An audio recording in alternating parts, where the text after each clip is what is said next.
What's up, y'all? Welcome back to the Imperfect Action Show. It's crazy because today is episode 45, which is insane. But good morning to everybody. Thank you for tapping on to another episode. Today's episode is going to be great.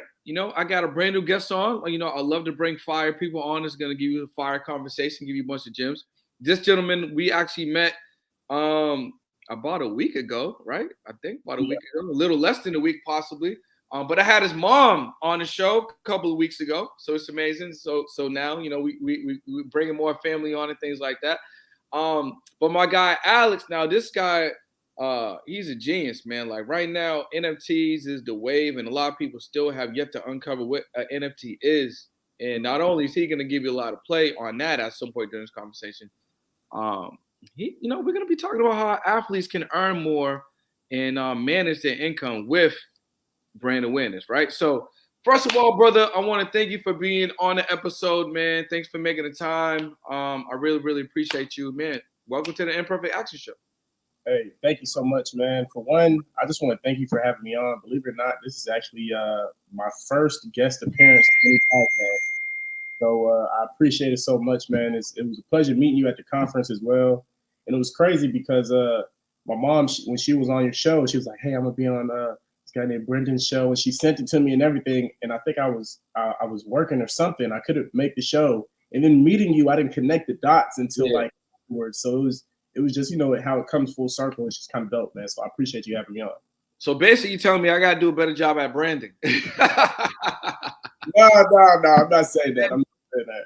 Nah, but yo, honestly, man, I feel honored, thankful, and grateful to be your first, experience on a podcast, on a show, something like that. I have no doubt that you're gonna have very more, especially with the trajectory of your growth and the information that you're gonna be sharing on this. But just in general, because obviously, you and I talked. I had the opportunity to get an advanced copy of the ebook that you're gonna be talking about. And then if you just go on the page, like a lot of stuff that you're sharing, it's just out of this world. So people are gonna start really tapping into what you have going on. So I mean, hopefully you come back. You know what I'm saying? Like hopefully you can make how you come back. Hopefully we can do an in-person podcast next time, and I can have you on my show. So definitely, we'll definitely do that, man. We could do that. I'll come on your episode, come on your show, and then obviously I got the On the Pursuit podcast, which we'll talk a little bit about your story and things like that. So the Imperfect Action Show is all about marketing or business strategies, principles, or lessons that our community can take right from an episode and actually do something with it in real time so they can have some type of change and effect in their life. So I asked you what you wanted to talk about, and you want to talk about athletes and how they can earn more with their brand awareness, right, and their likeness and things like that. So let's talk about that. So introduce yourself for a second. And as you're doing that, I'm going to send a quick text to our community. Let them know that we are live and popping, and then we can start talking about today's topic. Gotcha. So, of course, I'm Alexander Turner. I am born and raised in Atlanta.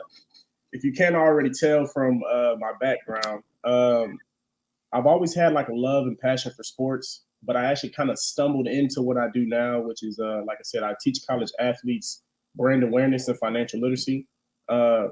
Literally, I would just catch myself always talking about sports, always analyzing games, in my free time, talking to my friends about it. And somebody once said at one of my old side hustles, I call them side hustles, not jobs, you feel me?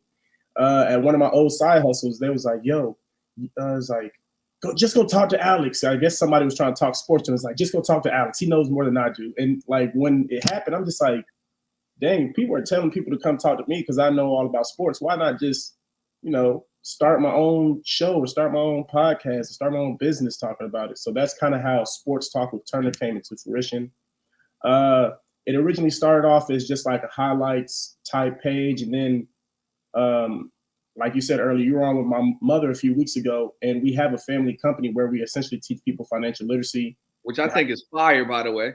Exactly. So I instead of just doing sports highlights, I was like, how can I help these how can I help athletes? That's what I first thought. How can I help athletes? And then I niched it down to how can I help college athletes make money and learn financial literacy, especially with these NIL deals, which stand for name, image, and likeness. Especially now that college athletes can make money like that. I remember when I was in college, I got a refund check of like $2,000. I thought I was balling. These folks are getting 5, 6, 7-figure deals at 18, 19, 20, 21 years old. And a lot of them don't have the proper financial knowledge to not only maintain the money, but have it grow as well.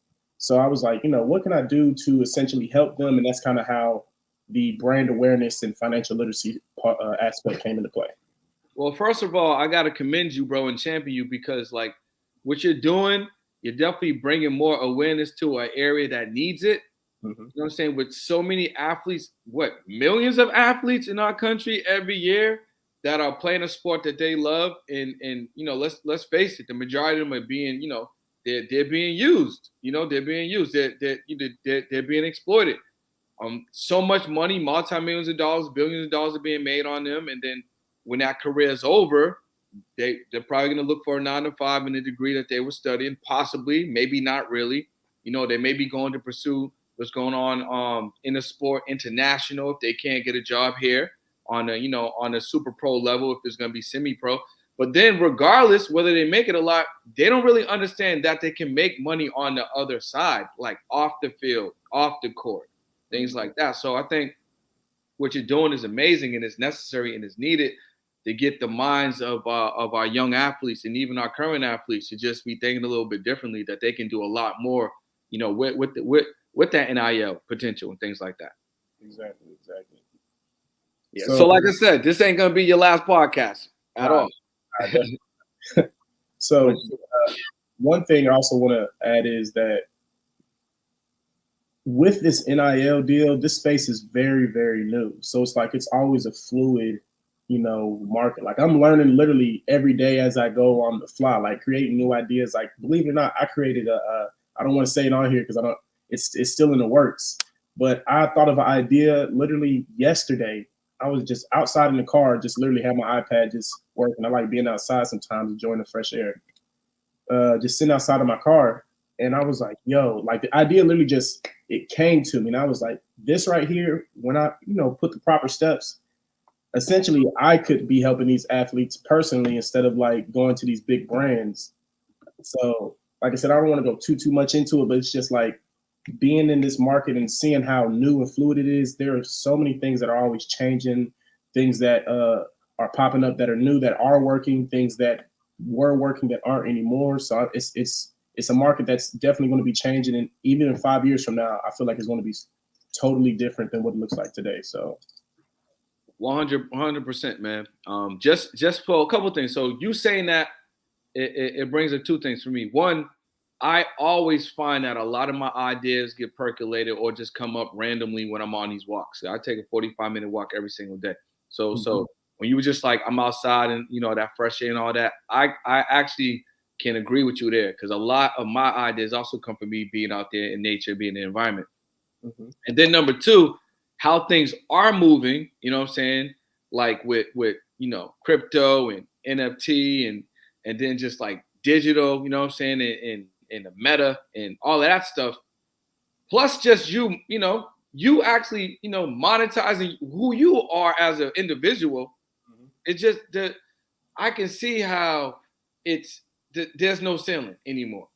And then having the access to like your own platforms and creating your own platforms, and like literally you could broadcast something today and it could reach somebody on the other side of the world. Like it's the landscape is so vast right now and it's so open. Mm-hmm.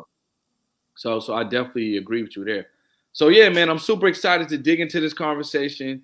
So why don't we just get right into it, man? So why was this something that you wanted to kind of talk about? And let's really just get the meat and potatoes. So you asked me why I want to like talk about college athletes and how they can make money. Exactly. Well, like I was saying earlier, right? It's such a new space, and a lot of college athletes don't come from a background where they're being taught a lot of these things at a beginning age. They start learning as they go, and oftentimes there are things that they should learn that they never do. So it's like, how can I, with everything going on, like you said, the digital world, the Web3 space, which is, i.e. metaverse and NFTs and all of these other things, and just the regular financial literacy aspect, how can I bring this to the youth, bring this to college athletes at a time in which they need it the most. So I was like, instead of trying to look for a place to do it, why not just create a place to do it? So, uh, like when we were talking about with NFTs, like you got my NFT. I think you were like the first or second person I gave my NFT ebook to. So, and you read it immediately. I didn't expect you to do that, but it's like, as you saw in there, I gave a lot of information on how people can create NFTs, how they can be monetized, how to look for a good NFT project, how to create a good NFT project. And while I was doing all this research on NFTs, I'm like, yo, what if these athletes created their own NFT base, right? We've all seen, imagine if LeBron had an NFT, right? When he was in high school, right before he became pro. At the time in which basically he was at the time in which basically he was coming up, right? Now LeBron is like a good example because he already had the hype behind him. But let's just say there was an Oh, athlete. I got one. What about that kid Mikey right now? Oh, Mikey Williams. Yeah, yeah, but that goes to show, like, imagine you create an NFT, or these athletes create their own NFT, right? Now, a lot of these NFT projects, like the big ones, like Bored Ape Yacht, Mutant Ape Yacht, Meebits, CryptoPunk, stuff like that, they already have like a big following, and they have like a lot of NFT pieces. They have like 10,000 per collection. But a lot of people don't understand. You don't need to make 10,000. You can make as little as one and as much as you want. But let's just say an athlete were to start off with 10, right? Just like a 10 piece collection. And there's something called a utility with NFTs. And that's basically like a perk that comes along with it. Like if you own this NFT, you also get certain like additives with it. That's what a utility is. So I was like, imagine if, say, Mikey, right? He created an NFT. He only created 10 of them. But he added utility that, boom, if anyone who owns this, I'll shout you out on my Instagram page, either you or your business. For one, that adds value to it. And then besides the simple fact that you're owning an NFT by somebody who's possibly going to become an NBA star. And you can add more than one utility. So then, like I said, all 10 NFTs have the capability of, hey, whoever owns this, they're going to get they're going to get a shout out on my Instagram page once a month. But then let's just say one of those NFTs is, oh, if you own this particular NFT, not only will you get a shout out, but you can come and play a one-on-one basketball game with me every month. And then another one would be, I'll fly you out and we'll go on a shopping spree. Or then another one is, oh, you can come courtside to a game with me, or whatever the case is. So imagine if he creates this 10 package NFT and he has it at a bid price. You know what I'm saying? Like, instead of doing it at something called a mint price, which is when you create an NFT, it's like a token. So they call it minting, because just like you would mint a regular coin, you're minting the token onto the NFT blockchain. So instead of creating that mint price, he could basically set it off as an auction, and now it's auctioning off for however much. Now, there's a pro and con to that. If you don't have a big following, or like a loyal following, doesn't even necessarily have to be a big following. If you don't have like a loyal following, it might not, the bid stuff might not go as well as you might think it is to begin with. So choose wisely, depending on your brand. But let's just say Mikey has a big following. So he has 10 NFTs. It's creating that supply demand, and boom, he has it at a bid. They're going to bid at a high price. So let's just say when the bidding is finally over, he makes $1,000 per NFT on average. So that means he made $10,000 selling 10 NFTs. He just made 5 figures off of 10 products that he really didn't have to do too much to make. Now, there's an extra additive to it. Let's just say he sets a 50% royalty fee, right? Royalty fees, if you don't know, essentially, if you own a royalty on a product, as it resells, you get a percentage of that value to you. And on the NFT blockchain space, it's even better because it automatically gets sent to you because there's something called a smart contract that will do it for you, instead of you having to hope that somebody sends you your money. So let's just say, as he goes into the NBA stardom, right? Let's just say after he wins his first NBA final, let's just say some of those people who had those 10 NFTs are now trying to resell it, because now you're going to get shouted out on his page. And let's just say this particular NFT, you get courtside tickets to one of his games. So now that one NFT that sold for $1,000, can be resold for however much. Let's just say hypothetically it resells for $100,000, right? Since he had a 50% royalty fee on that, he gets $50,000 from that NFT reselling, and he made the NFT, let's just say hypothetically 5 years prior to when it resold.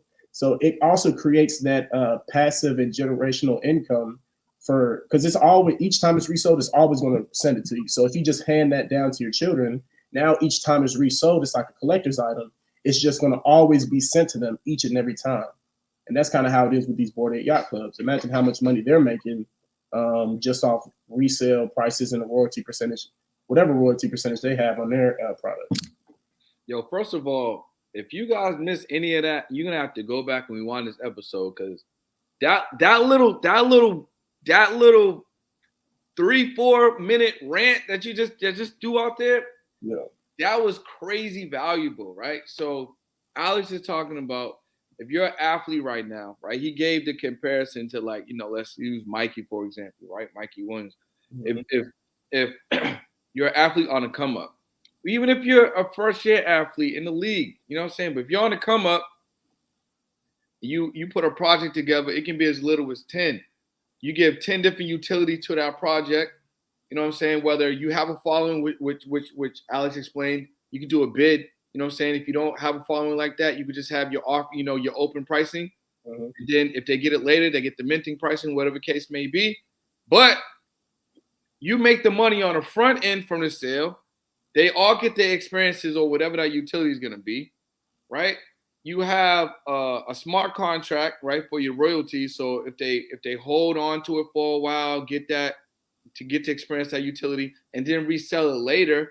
Plus, your whole brand awareness is growing, right? Your whole nostalgia around you is increasing. You're doing better in your career. Just like everything is just increasing. So now the value of these NFTs are increasing as well. And not only are you making money on that front end, you're making money on a resale from the smart contract. Now you're making money into perpetuity because, like Alex says, it's forever. Exactly. This is generational wealth forever, and it's digital. What really did you do other than set it up? Exactly. Oh man, this is so crazy, man. I've been telling people that they gotta lock in, bro. I'm so happy that you're in this space and you're doing what you're doing, and you got this book coming out, which is crazy. But yeah, let's talk about that. So what are the downsides also, man? So people like, hey, I got a son, or maybe my brother, they're athletes or whatever, and this sounds great and everything, but like, what are some of the downsides, to setting some of this stuff up or having a project going? What are some of the cons of having a project? Downsides is depending on how big of a project you want to make, it might cost you a little bit on the front end as far as like setting it up. So NFTs can be created in many different ways. Created as, a picture, like a JPEG or whatever, a video, anything digital can be an NFT. So, but some people might want to do something, because everybody wants to be unique in their own ways, right? So let's just say somebody wants to be unique, but it's going to cost them a pretty penny in the front end, depending on how much you want to make, depending on how extensive you're trying to go into it. It can cost you a couple hundred to a couple $1,000s, depending on how big your project is. Also, if you don't promote it the right way, it can be a flop. Like, not every NFT project is a hit, okay? Like, I just want to make sure that's clear, because we hear about how these NFTs are selling for tens and hundreds of thousands and maybe even millions of dollars. But there are a lot that just don't do well. So I don't want people getting discouraged just because they create a certain NFT project and then boom, no one buys it, or you spend too much money on it, you don't get your return back. Sometimes that will happen. That's with any investment. You know what I'm saying? There's always that chance that it just might not work. But the one thing is, that's why I partially teach brand awareness, because if you're making sure you're branding yourself properly, if you're making sure you're not overreaching and over leveraging yourself, it minimizes those risks. So like I said, there's always the possibility that it might not fail. There's always the possibility that you might get injured. For one, I know we're talking about the digital space, but you can get injured, and now your promising career could very well possibly not be that promising anymore. And that's a sad fact when it comes to sports. So That's why when branding yourself, it's not just you're not just branding yourself for um, your physical capabilities. You have to brand yourself for who you are as a person as well. That's why it's called name, image, and likeness, not physical contracts, whatever else they could call it. Because you're branding your name, you're branding your image, and how like how much people like you essentially. So part of creating a digital product, I'm sure you know this from us being in the same mentorship, is you have to figure out what you're good at and what you're passionate about. And in this aspect, besides sports, because if we're talking about a lot of athletes, they're very good and passionate about sports. But what else are you good at?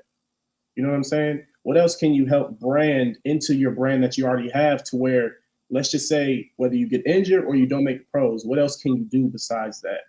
So that would be, start. I can get on, off track sometimes. So just make sure you keep me on track. But those are No, some, no, you you're know, doing good, bro. You're doing good. Because I mean, literally, one of the questions that I was going to ask you next, you kind of started answering it when you were talking about, what are the chances that it wouldn't work out? But then you just started to kind of go into, what the NIL really is. mhm. And if we look at, players like LeBron, Curry, even Westbrook right now, right, and Durant, they're doing things off the court with their brands that are creating other opportunities. I mean, and Kobe was doing it too. I think four of Kobe's books, or maybe five of his books, and he has a whole series that was combining like the Harry Potter type of fantasy and combining that with sports, right, for children. So it kind of gives you that sci-fi mystery, but it's telling the story, right? So he's writing books, creating content, publishing, media, movies, things like that, and that's what a lot of these guys are doing, creating content, short form, long form, commercials, and things like that. So I think that's incredible. I think one of the cheat codes is really an athlete needs to start documenting, like show yourself going, to practice, and get some footage of practice if you can, and what happens after practice. What is it like getting on a bus or getting on a plane, things like that? What is it like having frustrations with a teammate, what I'm saying, about maybe both of y'all vying for the same position, what I'm saying? What's some of the emotional things that you feel? Because you're like, yo, this is my first game, and maybe this is my 15th game. Maybe I'm in a shooting slump or something. Mm-hmm. Like, show all of that. What do you eat? What are the conversations you're having when it's not sports? Do you got a girl? Mom, father, son, whatever, daughter. Like, show all of that. Like, we can do all of that with your phone. You could just Exactly. boom with your phone. But I think things like that really help grow that athlete's brand. Mm-hmm. It's Because not just sports.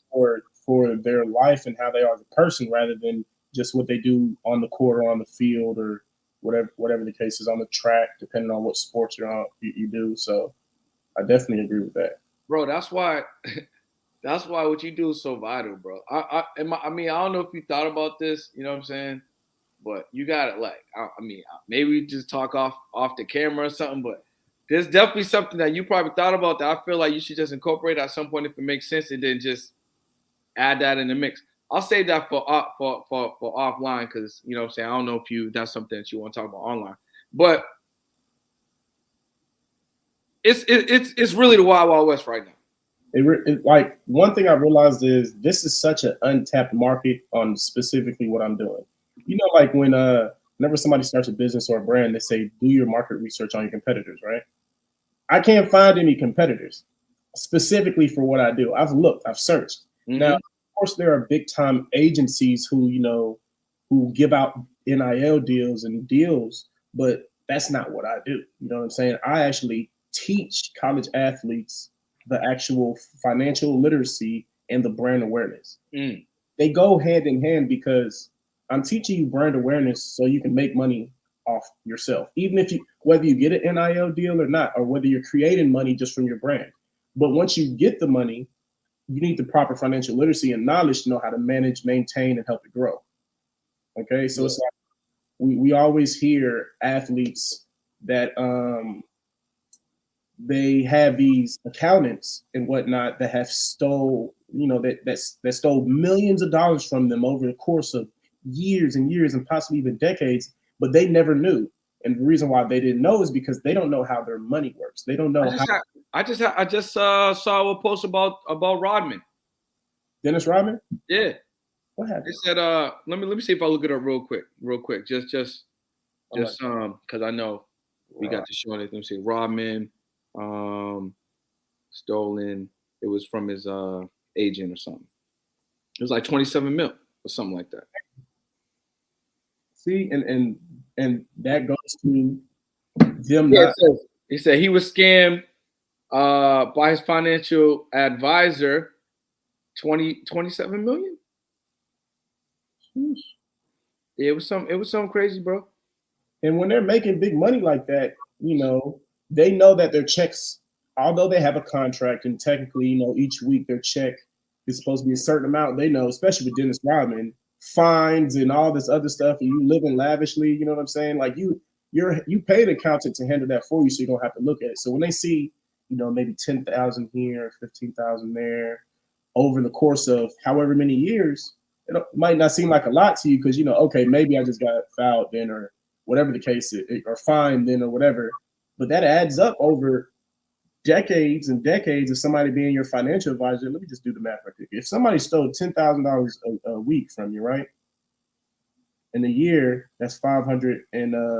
And let's say over the course of 20 years, it's basically $10 million. You see what Yo, I'm saying? and if you have one of those down years, you gonna wish you had that 10 million. You're gonna feel it. You're gonna feel that. Real. Um, you know what I just also remember hearing that happened recently to Steve Harvey. He was talking about it was a tax situation. And how his accountant passed away. I saw that on EYL. He was on Yep, EYL. his accountant passed away, and they were basically mirroring the check, so it seemed like they were paying it, but they weren't paying them. You know what I'm saying? And then taking the money.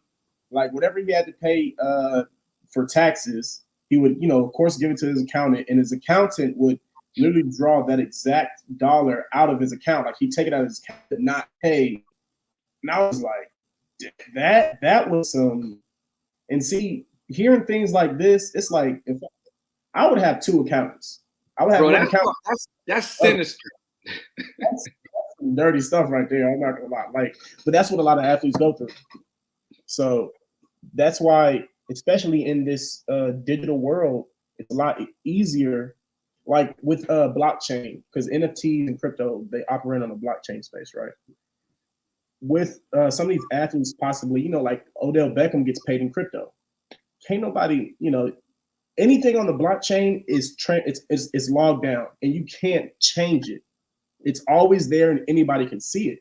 So when a lot of these athletes are starting to, get paid and get off of something that's on the blockchain, whether that's crypto, whether that's NFT, it's going to be much easier to be able to track and understand their money, in my opinion, because now it's not like you sent it to someone else and they can manipulate certain numbers and this, that, and third and hand it back to you. Even digitally, they can kind of do it to a certain extent. But with the blockchain, once it's set in there, like when we were talking about smart contracts, although you put your royalties in the smart contracts, you actually have a lot more information that goes onto that smart contract for whatever you're talking about. So you don't even need smart contracts with just NFTs. You can have smart contracts by itself. So that's why I feel like this digital space is really going to change a lot, because I feel like a lot of stuff is going to start transferring over. It's not like we have people always like to say, "Hey, how do we know Bitcoin's not backed by anything, or NFTs aren't really backed by anything?" First of all, the dollar's not even backed by gold standard anymore, for starters. So technically, the dollar's not backed by anything but us. So that is the same with That's called hope. exactly. But at the same time, we've always heard if everyone were to withdraw all of their money out of the bank today, the bank wouldn't be able to give everybody their money. So that already tells you that we're operating on a digital currency right now. So why don't you think that Bitcoin and all these NFTs are going to thrive? It's a digital currency. It's just decentralized, and the banks don't have their hands on it. That's really the only difference. So I really feel like the digital space, especially for athletes, is going to be a major game changer.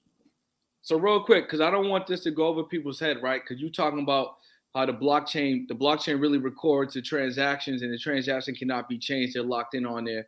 Versus where we are right now, like if you have a financial advisor, like obviously we just gave a crazy example with Dennis Rodman, and another crazy example with Steve Harvey. Like things can be manipulated. So when people hear vocabulary words like the blockchain, it probably starts to go over their head because they just don't understand what blockchain means.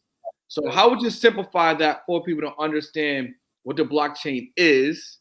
And could you just go over again what it does for people? Because I want to simplify it as much as possible so people get it. You know what I'm saying? They don't just hear the word blockchain and then they just kind of like freak out and don't really process it.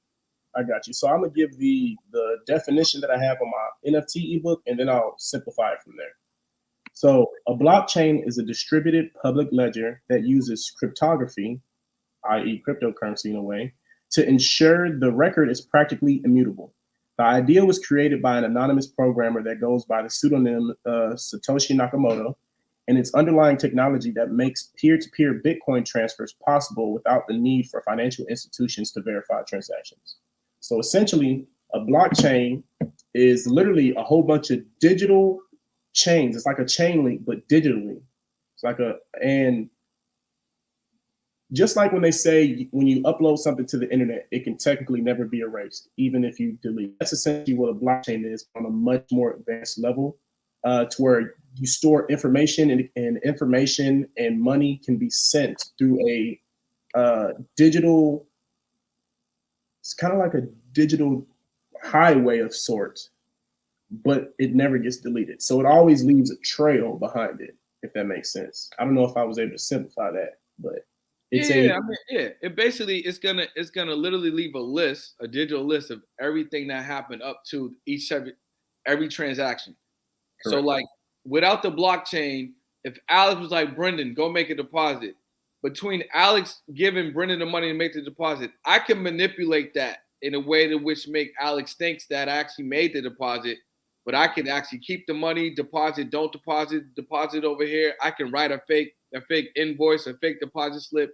I can create a one with Photoshop or something. I can interfere with that process. And But some on a blockchain, whatever transactions are happening, they cannot be messed with. precisely. Yeah. So cool. So yeah, bro. So look, we're a little over the time. So first of all, I want to thank you for being here. There's so much we could talk about. I definitely want to have you back. I might need to have you come on monthly. I ain't offered nobody to come on monthly yet, but like this is where I'm at. Like I love this information, and I know we're gonna have so much to talk about offline. So maybe you might just have to have a monthly home over here, bro. I don't know. We have to talk about that. Bro, I'm with it. You I'm know what I'm definitely saying? But what I do want people to know is how can they tap in with you? Let's talk about this book a little bit, you know what I'm saying, and give people a little bit of an understanding of what you actually do. So if you're an athlete right now, and how you can help them, or if you're a parent or a sibling or a family member and have an athlete in the family, how could sharing this video with them help impact that athlete situation? gotcha. So to start off, I'll start off talking about the book, right? So I have two ebooks. One is currently being finished up, but the ebook that I've finished is called The Real NFT Bible. The Real NFT Bible. And like I said earlier, you got a copy of that um, earlier this week. And essentially, I am teaching you all the basics on what an NFT is and how you can essentially utilize it for your personal gain. Okay, so as an artist, you can make music for it. As an athlete, which is what I do, you can essentially create highlight tapes or create pictures or create artwork that you make and sell it to your audience and basically offer them a utility, like some type of perk for them buying it. Now, what I do personally, like I said, I teach college athletes brand awareness and financial literacy. Within that brand awareness, I teach you things like, how you can utilize, Instagram, social media like TikTok, YouTube, things like that to build your brand, build your name. And then also how you can use tools like NFTs to then market and sell a product. So as students, the one thing I would say is definitely shoot me a DM. Like if you'll see, my name is right there at alex.n.turner, and just DM me the word um, imperfect, so I know where you came from and I know how to service you. If you're a parent, I would say, of course, DM me at the same place saying the same word, so I can then help you or your child learn that brand awareness so they're able to start marketing themselves. Because you can get paid just being on platforms, just sharing your message and being yourself. I feel like there was an and also I'm doing this special thing for the Imperfect Action Show because I appreciate you being here. If you use the promo code NFT Bible when you click the NFT link, you will actually get my ebook for free. Wow. This time only. It's normally $67, but I want to make sure that people are able to take advantage of this opportunity, and so they're able to actually learn more about NFTs and actually start making a difference, not only with themselves, but maybe with their family as well. But that's crazy, bro. Listen, I'm gonna tell you guys, I got an advanced copy of it. I read it on my flight home to LA, and it was an easy read. You know what I'm saying? So so when I say easy, I don't mean like you just go through the information. I mean it's easy like it's digestible. It's easy like it's like you can process it. It's easy like you can understand. And then if you need to go back, on a specific chapter or vocabulary word or whatever the case may be, like you'll be able to really get it. Because I feel like there's a lot of information out there around NFTs, cryptocurrency, blockchain, or Web3, whatever the case may be, and you still gotta listen to other things or read other things to like figure out what you just heard or what you just read. You know what I'm saying? That happened when I was doing the research too.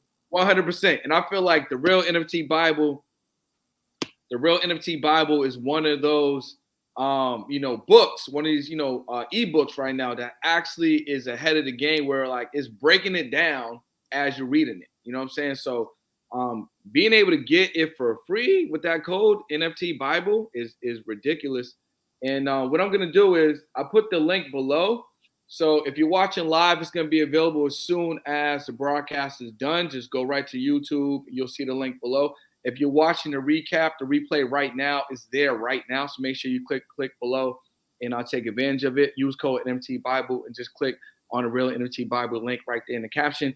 Make sure you guys follow my guy Alex at alex.n.turner. He's really pioneering something that's gonna be mainstream real soon. So this is your chance to tap in and really like start really understanding NFTs and what the potential is, man. So thanks a lot, man, for taking the time out of your day to spend with us at the Imperfect Action Show.